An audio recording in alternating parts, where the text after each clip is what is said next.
청약 통장과 검수 완박. 대장동 개발 특혜 의혹뿐 아니라 이른바 고발 사주 의혹 역시 뜨거운 감자입니다. 여야의 유력 주자가 모두 직간접적으로 수사 대상이 된 그런 상황인데요. 어제 국회 법사위에서 민주당 의원들은 대장동 특혜 의혹에 맞서서 고발 사주 의혹을 집중 제기했습니다. 그 목소리 듣고 이야기 이어가겠습니다. 공수처에서는 수사 대상이 지금 윤석열 후보이기 때문에 국민의힘의 대선 경선 일정을 고려해서 수사하는 건 아니냐, 이런 또 국민적인 우려가 있을 수 있거든요. 정치적인 유불리는 고려를 하지 않는 게 원칙이라고 생각을 합니다. 다만 일단 수사가 시작된 이상 최대한 빨리 끝내는 것이 그 선거에 대한 영향을 최대한 줄이는 것이라고 저희도 생각을 하고 있습니다. 네, 윤석열 후보가 지금 피의자로 입건됐는데 혐의점이 조금 더 확인되면 소환 조사 하실 거죠? 그 부분은 뭐 법과 원칙에 따라서요. 네, 하종대 선임 기자 나오셨는데요. 김진욱 공수처장 최대한 빨리 수사를 마무리 짓겠다 이렇게 밝히고 있습니다. 그런데 공수처가 어떤 결론을 내든 여든 야든 반발이 상당할 텐데 과연 국민의힘 경선 전인 다음 달 말까지 수사를 마무리할 수 있느냐 없느냐, 이게 굉장히 초미의 관심입니다. 하종대 기자는 어떻게 보세요? 네, 저게 뭐 정치에 어떤 영향을 미치든 간에 상관없이 공수처는 사실관계만 정확하게 알려주면 되는 거거든요. 그런데 저 사건은 실제로 이제 대검에서 그런 문건을 만든 적이 있는가, 그리고 만들었다면 누가 만들었느냐, 그리고 그걸 만들게 된 경위가 어떤 게 있느냐, 윤석열 당시의 검찰총장의 지시에 의해서 한 거냐, 아니면 다른 사람이 해서 한 거냐, 그리고 그게 어떻게 국민의힘에 전달된 것인가. 이 사건에 관련된 사람도 많지 않고요. 사실 사안도 매우 간단하거든요. 그래서 다음 달 말까지 제가 보기엔 열심히 하면 공수처가 금방 할 수 있을 것 같고, 그 정치에 어떻게 영향을 미칠 것인가 그런 거 상관없이 수사기관은 사건의 실체적 진실만 정확하게 수사를 해서 국민들에게 알려주면 됩니다. 네. 민주당이 관련 사건을 고발 사주 의혹으로 규정했다면 국민의힘은 제보 사주 의혹으로 맞서고 있습니다. 그 장면도 준비했습니다.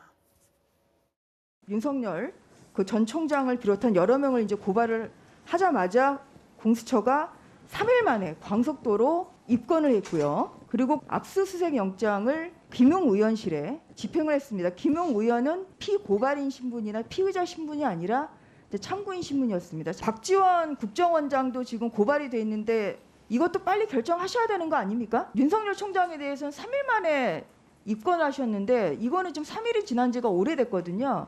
바로 이것이 불공정이라는 그런 시비. 저희가 고소고발장을 많이 봐도 어떤 고소고발장은 아주 구체적인 팩트가 아주 상세하게 잘 적시가 되어 있는 이제 고소고발장도 있고, 팩트 자체가 막연하게 돼 있고 자료도 없는 사건이 있습니다. 그러니까 두 사건은 기초조사하는데 시간이 다르게 걸린다. 기초조사 기간이 이 건이 4일이었으면 다른 건도 4일이어야 된다. 이렇게 산술적으로 말씀드릴 수는 없다는 점을 말씀드립니다. 네, 의원님, 네. 김진욱 공수처장의 답변 어떻게 들으셨어요? 참 공수처라는 것이 발족한 지가 얼마 되지 않는데 지금 벌써 굉장히 중요한 사건들을 너무 많이 지금 사실 하고 있어요. 굉장히 저는 과부하라고 생각이 듭니다. 이 공수처에 계시는 분들이 김진욱 처장을 비롯해서 수사 경험이 전혀 없는 분들이기 때문에 사실 이 대형 사건을 같은 경우는 이 수사의 어떤 맥을 짚어 나가는 게 굉장히 중요하거든요. 네. 그러니까 이게 노하우가 사실 있어야 됩니다. 그런데 지금 보면 그 공수처장, 차장, 저는 결정적 패착이 격이 있다고 봅니다. 이 처장, 차장을 전부 다 판사 출신들로 임명을 했어요. 이제 그러다 보니까 수사의 어떤 경험과 실무를 익숙한 분이 거의 없다시피 할 정도로 되다 보니까, 더군다나 이 수사라는 게, 공수처 수사라는 게 지금 대선을 앞두고 있고 또 두 개의 사건의 프레임이 완전히 다르지 않습니까? 그러면 이게 이제 일반적 시각에서는 보면 결국 왜 두 개 사건을 서로 다르게 수사하느냐, 이렇게 제기할 수가 있는 거거든요. 네. 근데 수사 실무적으로 보면 두 개의 사건을 수사하는 데가 굉장히 어려울 겁니다. 한쪽 사건은 이미 제보자와 증거가 있는 사건이고, 한쪽은 그냥 의혹만 있는 사건이고, 지금 뭐 김진욱 처장이 이야기했듯이 그런 게 이제 현실적으로 문제가 되는 것인데, 문제는 또 일반 국민들은 그렇게 보지가 않거든요. 아니 이것도 왜 한쪽만 수사하는 거 아니냐, 이렇게 볼 수가 있는데, 지금 공수처에 지금 수사가 밀려 있는 수사가 굉장히 많습니다. 또 거기에 지금 수사팀들 보면 검사들도 전부 다 사실은 이 검사 역할 한 분들이 몇 명 없어요. 이제 그러다 보니 제가 볼 때는 이거 아마 이 예정된 시간 내에 수사하기는 굉장히 어려울 것이다. 그리고 또 이게 손준성 검사라든지 이분들이 예를 들어서 제대로 이걸 진술을 해주고 또 거기에 이제 휴대전화가 제대로 포렌식이 된다 하더라도 이게 굉장히 걸릴 수가 있는 거거든요. 근데 문제는 이게 윤석열 후보까지 가기 위해서는 넘어야 될 산들이 너무 많습니다. 제가 볼 때는 아마 벌써 그러면 다음 주 되면, 그러니까 10월 10일 정도 되면 여당 후보가 결정이 되고 이제 11월 달 되면 야당 후보가 결정이 되는데 과연 그때까지 수사가 결정날 수 있을까? 저는 굉장히 어렵다고 봅니다. 네. 네. 대선에 상당히 영향을 미칠 수밖에 없는 공수처의 수사 결과 꼭 불편부당하게 실체 진실을 밝혀주길 바라겠습니다. 그럼 본격적으로 야권 경선 이야기 짚어보겠습니다. 윤석열 전 검찰총장이 그제 토론회에서 한 발언 때문에 곤욕을 치르고 있습니다. 바로 이 발언입니다. 저는 남의 공약을 좋다고 생각하면 뺏길 수는 있다고 생각합니다. 그 공약을 이해를 하고 계시는지 모르겠습니다. 혹시 직접 주택 청약 같은 거 이렇게 통장 만들어 보신 적 있습니까? 아니 저는 뭐 집이 없어서 만들어오진 못했습니다만, 집이 없으면 만들어야죠, 오히려. 네. 아니 한 번도 해본 적은 해본 적은 없습니다만은. 네, 집이 없어서 주택 청약 통장을 만들지 않았다. 지금 이 발언 때문에 논란이 되고 있는 건데 민주당은 어제 파상 공세에 나섰습니다. 민주당 목소리도 직접 들어보시죠. 화성에서 살다가 왔습니까? 대한민국 주택 정책에 대해서 뭐라도 알고 하시는 말씀입니까? 빵이 없으면 케이크를 먹으라는 옛 권력자의 얘기처럼 황당한 얘기입니다. 집이 없어서 주택 청약을 못했다고 하는 잠꼬대 같은 소리도 하시고 공약 뺏기기에만 몰두하시던데 제발 낮술 먹고 돌아다니지 마시고 공부 좀 하시기 바랍니다. 최지문 교수님, 집이 없어서 주택 청약을 통장을 만들지 못했다. 이 발언 때문에 곤욕을 치르고 있어요. 어떻게 보셨습니까? 이게 사실은 말이 안 되는 거죠. 주택 청약이라고 하는 건 주택이 없는 사람들이 이제 청약 통장을 만들어서 가점을 받고 점수 많이 받아서 이제 주택을 분양받는 거잖아요. 그렇죠. 그거는 뭐 일반 국민들, 이 서민들은 다 알 겁니다. 저렇게 되면 윤석열 후보가 서민 삶을 안 살아서 저러나 이런 이제 의문도 들 것이고 네. 대통령 후보라는 분이 가장 서민들의 민감한 사안, 특히 집 구매와 관련된 집 구입과 관련된 내용들을 저런 거 모르고 있었다? 그러면 실망이 클 수밖에 없죠. 그러니까 윤석열 후보가 그렇지 않아도 여러 가지 설화에 휩쓸렸지 않습니까? 말을 실언을 여러 번 해서 후쿠시마 원전 문제로 부정식품 얘기도 그렇고 뭐 아프리카 노동 얘기도 그렇고 이런 얘기들 때문에 논란이 많은데 또 저런 말을 하니까 정말 윤석열 후보가 준비가 돼 있는 후보인가 여기에 대한 의문이 많이 날 것이고 이 발언이 나오게 된 계기가 뭐냐면 지금 윤석열 후보 본인의 공약을 윤석열 후보가 그거 가져간 거 아니냐 이런 그렇죠. 논란에서 시작이 된 거거든요. 군필자에게 주택 가점 그렇죠. 5점을 주겠다, 이 공약을 베꼈다 이런 논란이 있는 표절 거죠. 논란이 있었죠. 근데 이건 뭐 유승민 후보뿐만 아니라 원희룡 후보도 본인 뭐 공약 표절했다 이런 얘기를 하고 있는데 어쨌든 그런 부분들이 결국은 윤석열 후보가 제대로 준비가 안 됐다고 하는 부분을 보여주는 그런 이미지로 활용될 가능성이 충분히 있다고 봐요. 그래서 저는 저런 발언들 하나하나가 쌓이면 윤석열 후보가 정말 대선 후보로서의 능력과 자질을 갖고 있는지 하는 부분에는 국민적 의심이 더 커지지 않을까 우려되는 상황입니다. 네. 이렇게 논란이 되자 윤석열 전 총장 캠프는 입장문을 냈습니다.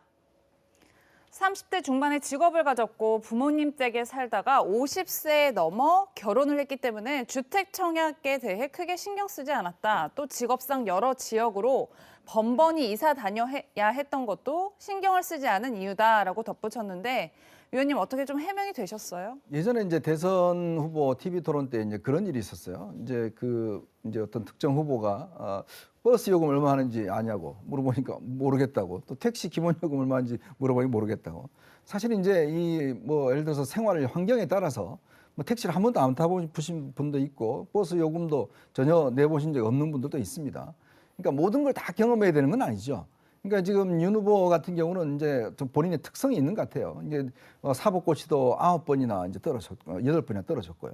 근데 그 다음에 이제 검사로 임명이 돼서 지방을 이제 다녔고 결혼을 하지 않아서, 만약 결혼을 했더라면 일찍 했더라면 뭐 당연히 청약통장 알죠. 왜냐하면 집이 있어야 되니까. 근데 본인이 결혼을 하지 않은 상황에서 그 부모님 댁에 있다가 이제 50세가 돼서 결혼을 했는데 그때는 이미 부인이 이제 집을 다 가지고 있었기 때문에 굳이 청약통장을 해야 될 이게 없었기 때문에 이제 아마 머릿속에 없었던 것 같습니다. 그래서 이제 청약통장 이 부분에 대해서는 잘 개념이 안 온 것 같아요. 문제는 또 청약통장이라는 건 아마 일반적인 서민들 같은 경우 다 아는 이제 문제이기 때문에. 그렇죠. 그걸 몰랐다는 것 자체는 저는 분명히 문제라 봅니다. 그렇지만 또 이게 예를 들어서 모든 것들이 대선 후보가 다 경험을 했는다. 그럼 예를 들어서 군대에 면제된 분들 같은 경우는 그럼 국방정책 뭐 이야기할 수 없는 건가? 그럼 군대 문제에 대해서 이야기할 수 없는 건가? 또 회사 경영하지 않은 분들은 기업 문제에 대해서 이야기할 수 없는 건가? 이건 아니거든요. 그러니까 지금 뭐 어떤 간접 경험도 있을 수가 있는 것이고 또 전반적인 정책의 방향성을 설정해 줄 수가 있는 거기 때문에 굳이 청약 통장을 안 넣었다고 해서 당신은 주택 정책을 이야기할 자격이 없다라는 것은 좀 너무 확대 해석한 거 아닌가 그런 생각도 듭니다. 네. 네, 패널들의 여러 의견을 듣고 있는데요. 윤 전 총장에게 또 다른 악재가 있습니다. 음주운전 전력이 있는 래퍼 노엘이 무면허 운전에 음주 측정을 거부하면서 경찰관을 폭행했다 이런 사건이 알려지면서 아버지 장제원 의원을 향해서 책임론이 불거지고 있습니다. 장 의원은 현재 윤석열 캠프의 종합 상황실장을 맡고 있는데요. 장 의원의 의원직 박탈을 요구하는 국민청원까지 올라왔습니다. 청와대 국민청원 게시판에는 장제원 의원의 국회의원직 박탈을 원한다 이런 글이 올라왔는데 장 의원이 아버지로서 그 책임이 없다고 보여지지 않습니다. 노엘이 이런 행위를 저지를 수 있었던 자신감은 그의 아버지 장제원 의원이 존재했기 때문이라고 생각된다. 이제 이런 내용인데요. 네. 하종대 기자. 예. 장 의원은 캠프에서 상황실장 측에서 물러나겠다 이렇게 사의를 밝혔는데 윤 전 총장이 오히려 이를 반려했다 이렇게 알려지면서 오히려 화살이 윤 전 총장한테 가는 듯한 그런 분위기도 있는 것 같아요. 그런데 이제 저걸 어떻게 상황실장의 아들의 문제를 후보까지 이렇게 연결을 시킬 수 있을까 저는 그런 생각이고요. 사실 이제 노엘 씨 같은 경우는 이미 만으로 21세거든요. 그리고 이미 사회생활을 하고 있잖아요. 그래서 음주운전하고 그다음에 또 다시 머리로 단속 공무원의 뭐를 들이받고 이렇게 하는 행동들 이게 이제 사실 장제원 의원이 그 노엘 씨가 어렸을 때 훈육을 잘 못 시켜서 그런다. 그건 전 충분히 이해가 가는 대목이에요. 그러나 지금 이제 성인이어서 자기가 한 행동들에 대해서 자기 자신이 이렇게 책임을 져야 하는 때인데 아마도 제가 보기엔 장제원 의원 집에 가서 아들을 많이 혼냈을 것 같습니다. 그런데 그거 가지고 상황실장, 캠프의 상황실장에 저 아들이 저렇게 했다 해서 무슨 부정적 그 직무를 수행하는데 부정적 영향을 미친다 이렇게 보기가 좀 어렵고 그런 측면에서 반드시 저기를 사의를 표해야 된다 이렇게 보기도 어렵다고 보는데 그래서 그랬는지 어쨌든 윤석열 후보는 바로 이제 사의를 반려를 했습니다.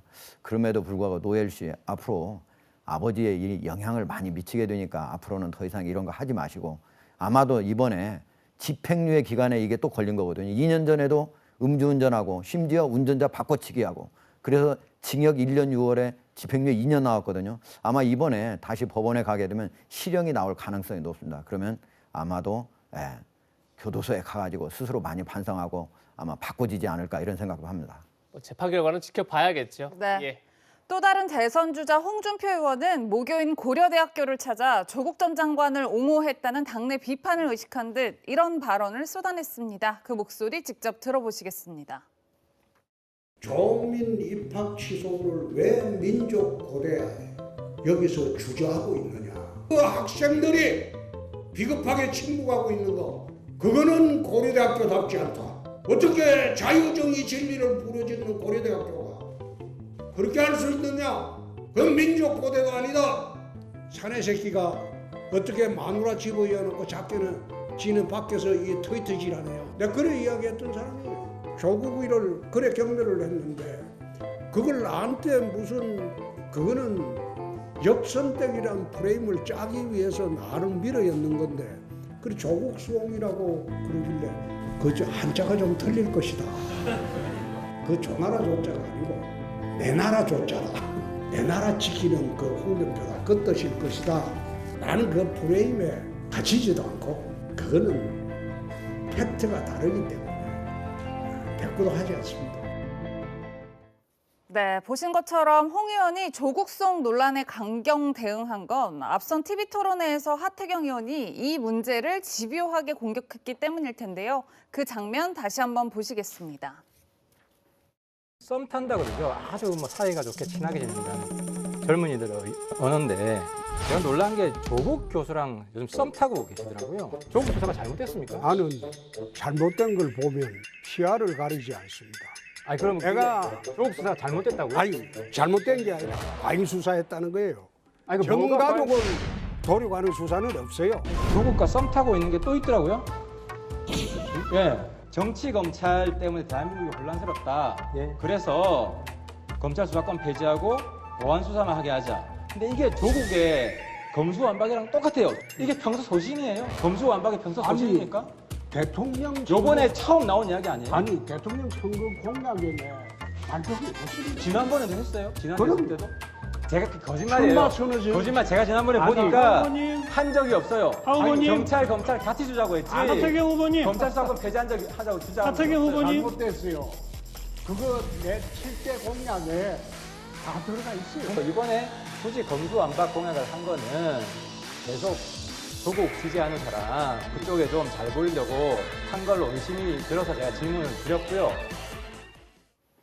네, 의원님 보신 홍 의원의 조국송 검수완박 논란이 이제 어제 홍 의원의 모교 방문으로 어느 정도 해소가 됐다. 저희가 이렇게 볼 수 있을까요? 참 저런 걸 보고 우리가 천적이라고 이야기를 하죠. 정말 홍준표 후보 입장에서 보면 하태경 후보 너무 싫을 것 같아요.